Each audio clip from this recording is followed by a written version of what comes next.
Anyway, you're a nuisance. Hurry up and pack your things and get out of here. For the second president, Tom, this is a chance she doesn't want to miss to get rid of me.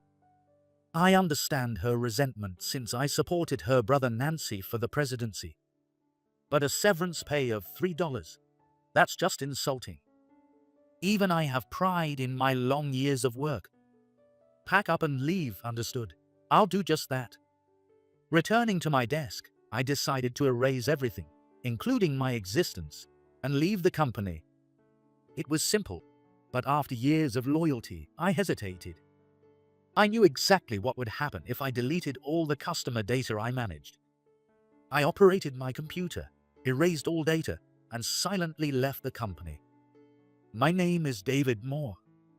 I am a 62-year-old sales manager at an HVAC company in downtown Chicago. Our company's retirement age is 65, so I have 3 more years until retirement. I've been working at this company for 40 years since I joined at 22 after graduating from college. In fact, I spent more time at the company than at home. At 25, I married my wife, Mary, through a relative's introduction. I wonder if she was truly happy marrying a workaholic like me. Mary was reserved and gentle, always supporting me. Due to her frail health, we gave up on having children. That naturally made work my priority. When I joined the company, it was still small. The president, Daniel Davis, was barely 30 and often underestimated by competitors. His wife, Sarah, handled accounting and was always busy. She was very beautiful, and her profile while counting money looked like that of an actress. Daniel took a liking to me as a new graduate, always bringing me along to business meetings. Though our company is young, including the president, the future looks promising. With the warm and expectant eyes of those around us, the company kept growing. I worked hard, intending to stay with this company until retirement. Maybe as punishment for being so work-focused, my wife Mary passed away suddenly from illness 10 years ago. I deeply regret not making any meaningful memories with her. Since then, I've been alone when I return home. I now fully understand how lonely it is to come back to a dark house. I'm a survivor of the old workaholic generation, so my mindset might be different from today's people. I've tried to align my thinking with everyone else's, but there are likely some who find me annoying. Among them, the one I clashed with the most was Daniel's son, Tom Davis.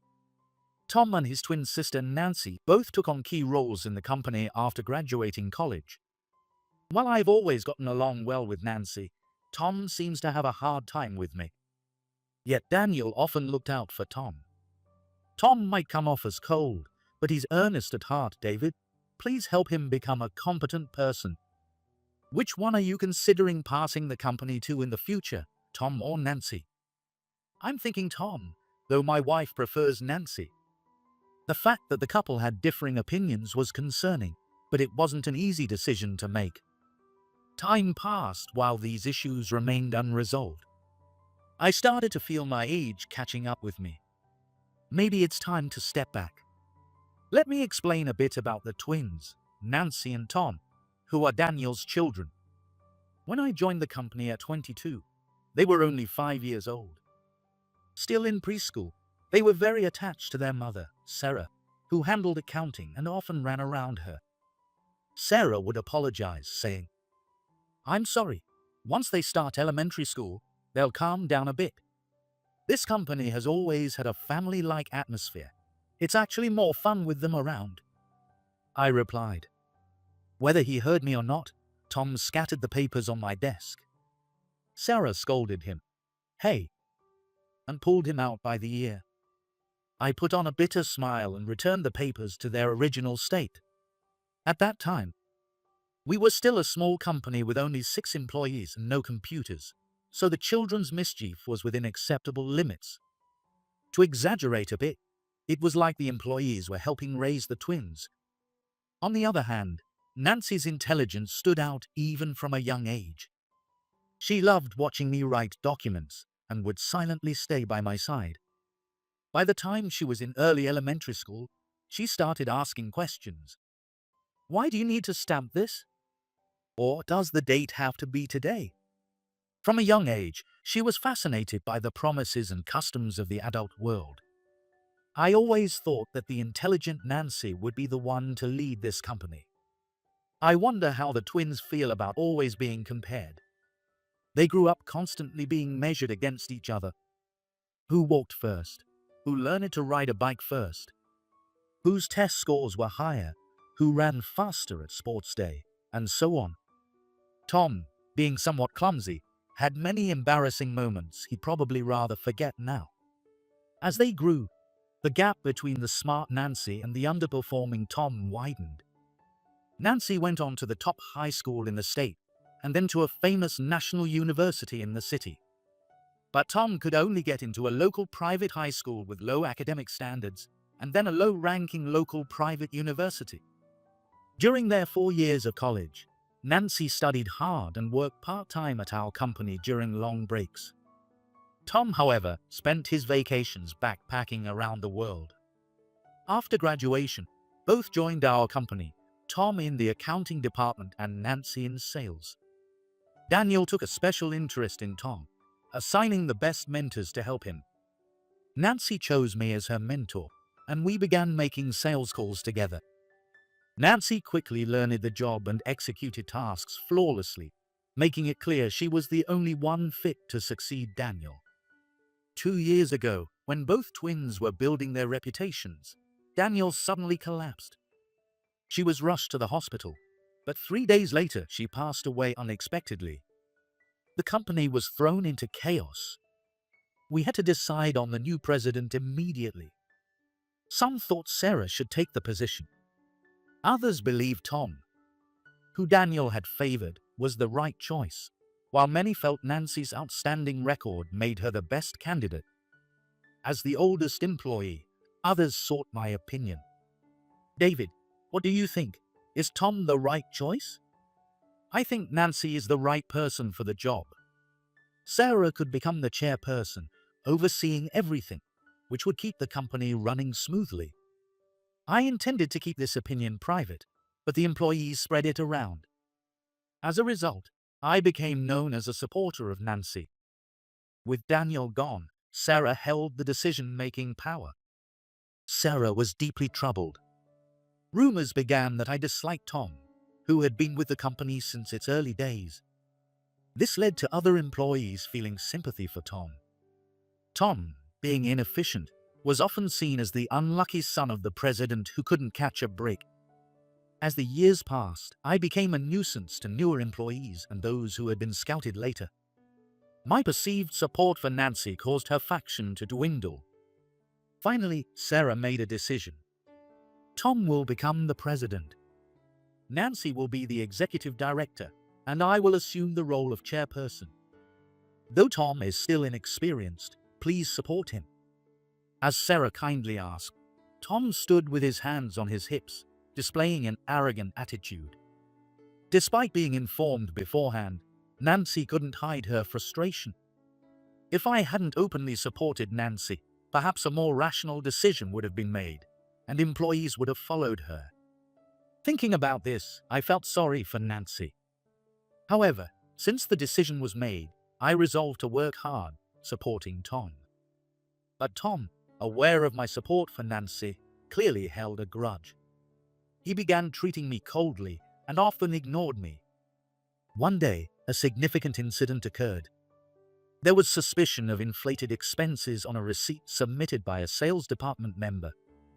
It was discovered that an $80 expense for entertaining a client had been altered to $180. Tom, learning about the sales department's blunder, flew into a rage. What have you done? This surely isn't the first time. This must be a common practice in the sales department. Keeping the same people in one department for too long leads to this. Keeping the same people in one department. He was referring to me. I had been in the sales department for 40 years and became manager early in my career. Nancy heard about the incident and came to the sales department.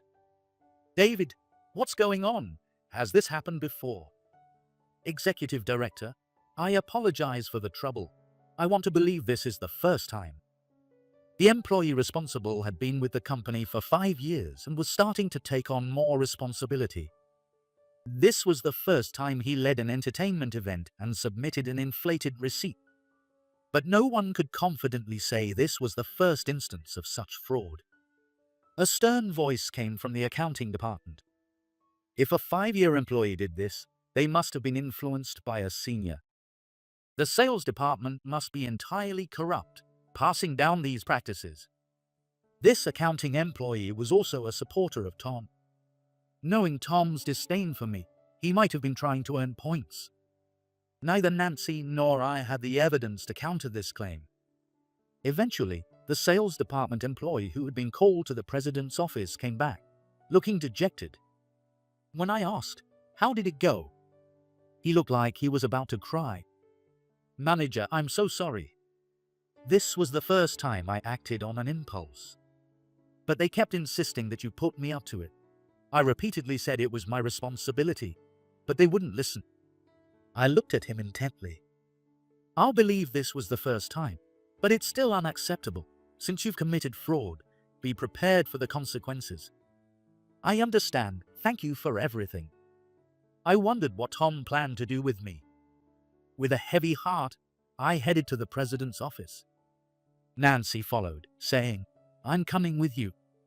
As soon as we entered, Tom, sitting in a high-backed chair, threw 3 $1 coins at me. "Don't worry, you're not fired.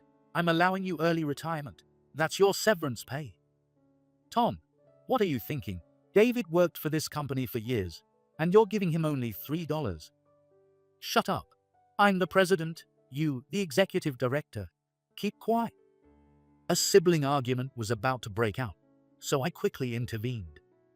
"Executive director, please calm down as the head of the sales department. This is my responsibility. If you keep talking like that, you really will get fired. Anyway, you're a nuisance. Hurry up and pack your things and get out of here." Tom didn't want to miss this chance to get rid of me. I understand he can't forgive me for supporting Nancy for president. But offering $3 as severance pay is just insulting. Even I have pride in my long years of work. Tom clearly wants me gone. Thinking about it, Tom's youth was a past to be erased. Compared to Nancy's, whether he tried hard or not, his life paled next to Nancy's illustrious career. Many employees weren't happy with Tom becoming president over Nancy. These employees, like me, have known Tom since he was a child. I've been with the company for 40 years and represent this sentiment. What's wrong? Aren't you going to pick up your severance pay? Be grateful for the $3. Don't be ridiculous. How can you value David's years of service at just $3? Then should I fire him instead? Early retirement is a much better deal. Indeed, being fired and taking early retirement can greatly impact one's future. Most importantly, opting for early retirement is more advantageous in terms of unemployment benefits. Using unemployment benefits to take it easy for a while and then moving on to the next phase would be a wise choice. Staying in this company would only make every day miserable. I picked up the 3 $1 coins scattered around.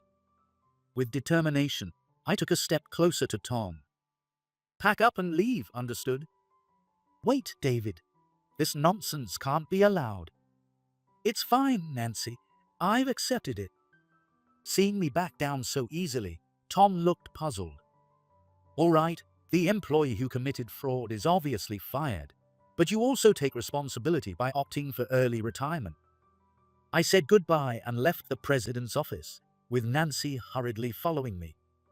"Wait, David. Are you really quitting?" "I was told to pack up and leave, so I plan to do just that." Nancy paused for a moment, puzzled. "Pack up and leave," she repeated, tilting her head. Returning to my desk, I decided to erase all traces of myself and leave the company, just as I was told. It was a simple task, but after years of loyalty, I hesitated. I knew exactly what would happen if I deleted all the customer data I had managed. "Thank you for everything." I pressed the enter key, erasing all the data. then packed my personal items into my bag and left the sales department. Several employees ran after me. "Manager, please don't quit. We still have so much to learn from you. Please come back." I stopped and turned around. Trying to reassure them, I gave a warm smile. "Don't worry, you all can handle things without me.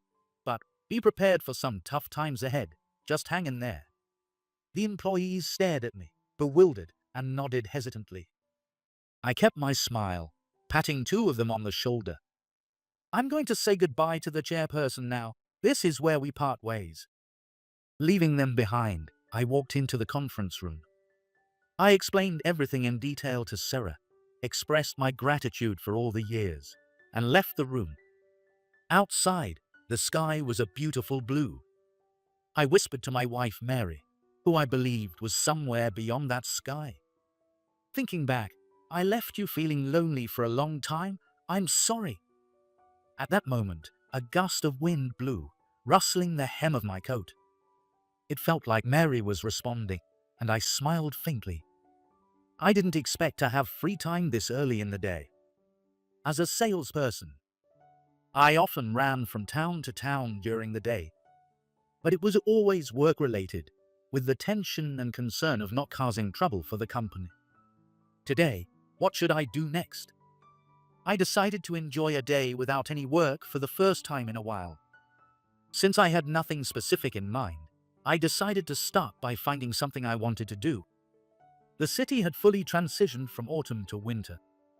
A slightly chilly breeze brushed my cheeks, and yellow ginkgo leaves danced in front of me. The sidewalk was paved with cobblestones, and the buildings had a retro feel, making me feel like I was in a scene from a movie. I happened to see the sign of an old-fashioned movie theater.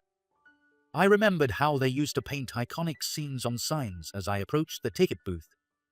It was a single feature show, a movie I hadn't seen advertised on TV. I bought a ticket and entered the theater. Drawn by the delicious smell of popcorn, I bought some along with a Coke in the lobby and then walked into the theater. Since it was a weekday afternoon, the seats were mostly empty. I turned off my phone and settled in to enjoy the movie. It wasn't starring any famous actors, but it was an incredibly funny comedy. I laughed so hard that my stress evaporated with each burst of laughter. With so few people, I could laugh heartily and even cheer. When the lights came up, I stretched with a big yawn. It was only 1:20 p.m. What should I do next? I remembered passing a public bathhouse earlier. Why not take a bath? Modern bathhouses have upgraded facilities, offering various therapeutic baths and saunas. After washing away all my worries, I might stop by a sober restaurant for a late lunch. Seeing people around me turn on their phones, I remembered mine was still off. As soon as I turned it on, it started ringing. The caller was none other than Tom, whom I had just parted with. I couldn't ignore it, so I walked to the lobby and answered near the restroom. Immediately, Tom's angry voice boomed through the phone. "Restore the data. Without it, we'll go bankrupt dealing with customer compensation." "But you told me to pack up and leave." "That's not what I meant. Just come back right now." However, I had no intention of complying with Tom's demands. If I were going to return to the company just because of a phone call, it would have been better to leave without any tricks from the start. Someone exited the restroom, so I paused and moved near the emergency exit. "I've already received my severance pay. I'm no longer an employee. Stop giving me orders." Yes, the $3 severance pay was a bad joke. "I apologize for that, but please come back. How can we run the company without the customer data?" "That's not my problem." I was looking forward to a relaxing bath, but now this call was ruining my plans. I listened to Tom's excuses with growing irritation. "After thinking it over, you weren't directly involved in this incident. You've worked here for years without any scandals. It was all the independent actions of that rogue employee, so you can come back." "Even if you say I can come back, I have no intention of doing so. Are you seriously okay with just the $3 severance pay?" If you come back and retire in a few years, you'll get the full 40 years worth of severance. 40 years of severance pay. But that's not a favor, it's my rightful due. If I return now, it would mean admitting defeat to Tom. Tom seemed to panic as I remained silent. What will it take for you to restore the data? I'll do it if you resign. There was a gasp, followed by a long silence. Then a familiar female voice came on the line. This is Sarah. Talking on the phone isn't ideal. Can we meet somewhere to discuss this calmly? If it's to talk to the president, I refuse. No, just the two of us. I understand your anger and know we are at fault. Even knowing that, I ask you to hear me out rationally. I understand. But as a mother, it's difficult. I decided to accept Sarah's invitation. We arranged to have dinner at a French restaurant on the top floor of a building near the station at 7 p.m. I had some time until then, so I could still visit the bathhouse and grab a light meal at a sober restaurant. I put my phone in my pocket, left the movie theater, and headed to the bathhouse. It was 10 minutes before the appointment. When I entered the restaurant and mentioned my name, they said, "We've been expecting you," and led me to a table. Sarah was already seated at a table with an excellent view from the observation deck. She waved lightly when she saw me. "Chairperson, I apologize for the trouble caused." "It's all right. I gave Tom a good scolding on your behalf. Now, let's choose our meal. They have some excellent wine too." We enjoyed the wine and savored the dishes as they arrived. When the dessert of chocolate mousse and ice cream was served, Sarah began to speak. "I apologize for the trouble caused. It's my responsibility for making Tom the president in the first place. I can't face my late husband if this continues, David. Please come back." Sarah put down her spoon and begged. I couldn't refuse such a sincere request. However, returning just like that wouldn't feel right, as if reading my thoughts. Sarah continued. "We'll have Tom step down and make Nancy the president. Can you train her for the next 3 years until your official retirement?" "Understood. I accept." With that, I took a slip of paper from my pocket and placed it face down in front of Sarah. "This contains the password. Use it to open the top secret file in the company's cloud. I've moved the customer data there."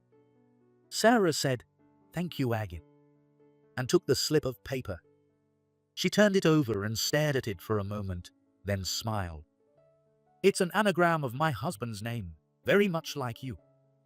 I couldn't think of anything else.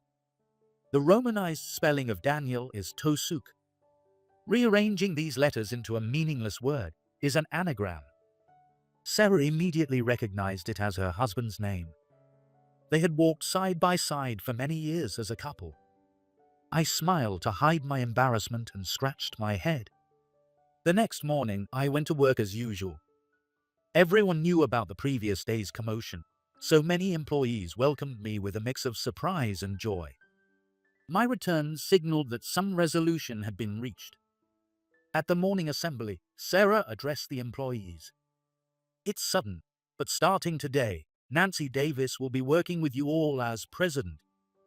Tom needs to spend some time learning more about life, so he will be away from the company for a while. Please give her your support." Applause erupted from all around, and Nancy stepped up to the podium. "I am still inexperienced, but I hope to develop the company with all of you. I appreciate your support."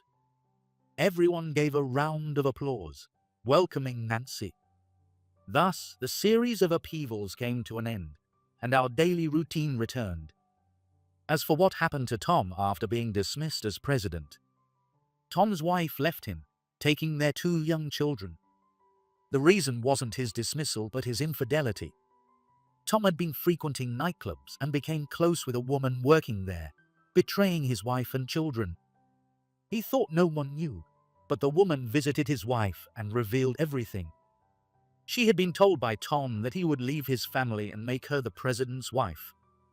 Unfortunately, Tom, having been dismissed as president, could not fulfill that promise. When that happened, the woman vanished from Tom's life. Tom's ex-wife demanded a large amount of alimony and child support. To pay it, Tom managed to scrape by using the inheritance from his father he had received 2 years ago. Had it ended there, Tom might have been able to recover. However, somewhere along the line, he seemed to snap. Losing everything he had to protect gave him a sense of freedom, but it also took away his motivation. In a way, Tom gained freedom. But instead of using it wisely, he fell further. A fun-loving acquaintance invited him to Macau, where he got hooked on gambling. Initially, he had beginner's luck and made a lot of money, but it didn't end there. In the end, he lost a fortune and ended up with even more debt. Sarah, looking resigned, murmured, "If I leave him any inheritance, he'll probably spend it all on gambling and debt repayment." Tom's future looked exceedingly bleak. The 3 years I promised Sarah passed in the blink of an eye. Nancy, having grown into a fine president, continues to expand the company. With no regrets, I finally retired officially. If my wife were alive, I would love to take a relaxing hot spring trip with her, but Mary is no longer here. With no children to leave my wealth to, I decided to use my retirement money for a trip around the world. Having spent my life working, I only knew a small world. Traveling the world would help me decide how to spend my second life. On the day of departure, I went to the airport and saw a familiar figure.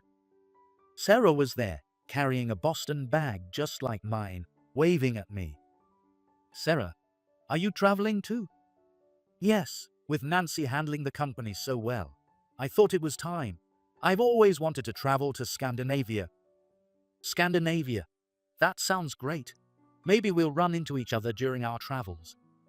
Sarah smiled and replied, "Maybe so." Finally, we said goodbye to each other and headed to our respective boarding gates. "You need to take responsibility for this case and resign." Seeing Margaret's ugly face when she said so, I couldn't accept it and replied in a strong tone, "We haven't even figured out the root cause yet. Firing me is too extreme." "The cause? It's obviously your mistake. You're near retirement anyway, so it's just a matter of time." It was clear she had no intention of finding the cause, and her mocking tone made me quietly snap. She has no idea that by firing me, her own position and even her life will be doomed. "Excuse me, Mr. President. I need to talk." The president was shocked as I suddenly entered his office. "What is it, David? Why such a scary face?" The president was aware of the current issue, but he never imagined he would hear me say I was resigning. I explained the earlier conversation and handed him my resignation letter. "Calm down, please. But what about your patents?" "The company will go bankrupt without my patents, but since I'm fired, goodbye." "What?" I never imagined that in the near future, I would grasp a card that would turn the tables. "I'm David Anderson. I'm a 58-year-old systems engineer. I joined this company 30 years ago and have mainly developed core systems for businesses and government agencies. Nowadays, we also focus on developing online shop apps for companies to keep up with the times. Compared to the past, the work of programmers and engineers has become more diverse, and there is a vast amount to learn with each era. Even so, looking back, the process of working together as a team to meet clients' needs and grow the company was worthwhile. Nowadays, people tend to shop online more than in stores, so we receive many app development requests from companies. As a result, the industry faces a significant shortage of engineers, and I was struggling daily with multiple projects. We also put effort into training young employees, but with constant late-night overtime and even staying overnight during busy periods, the current youth couldn't endure the intense workload and often quit just as they were starting to grow. There were many calls for the company to significantly improve the working environment. Even I, who had devoted myself to the company without marrying, had asked for better working conditions, but ultimately endured for decades with the "when in Rome" mentality. I always hoped someone would eventually do something about it. One day, while enjoying a cigarette during a break, I overheard an interesting conversation among the HR staff. It seems the head of HR is going to change, and it will be a woman in her 40s. The previous head of HR was useless, but what about this time?